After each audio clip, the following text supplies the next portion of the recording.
తెలంగాణ రాష్ట్రం ఏదో అత్యద్భుతంగా ప్రగతి పదంలో ముందుకు పోతున్నట్టు మీ అందానికి అందాల పోటీలు పెట్టుంది.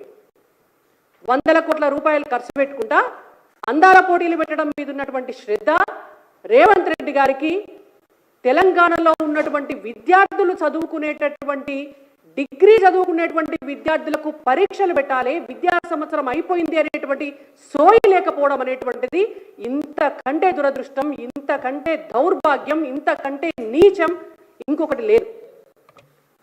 ఎక్కడన్నా ఉమ్మడి ఆంధ్రప్రదేశ్లో కూడా ఇంత అధ్వాన్నమైనటువంటి పరిస్థితి ఎన్నడూ కూడా లేదు. విద్యా సంవత్సరం అయిపోతుంటే విద్యార్థుల పరీక్షలు పెట్టకపోతుంటే కనీసం దానిపైన పర్యవేక్షణ చేసిండ్రా విద్యాశాఖ మంత్రి అని పేరు చెప్పుకుంటున్నటువంటి రేవంత్ రెడ్డి గారు? ఎందుకు పెడతలేరు అనేటువంటిది ఎంక్వైరీ చేసిండ్రా మీరు? కనీసం ఏప్రిల్ నెల అయిపోయి మే నెల మొదలైతుంటే ఇప్పటి వరకు కూడా డిగ్రీ పిల్లలకు 5 యూనివర్సిటీల పరిధిలో పరీక్షలు జరగకపోతే వాళ్ళ పరీక్షలు ఎప్పుడు పెడతారు?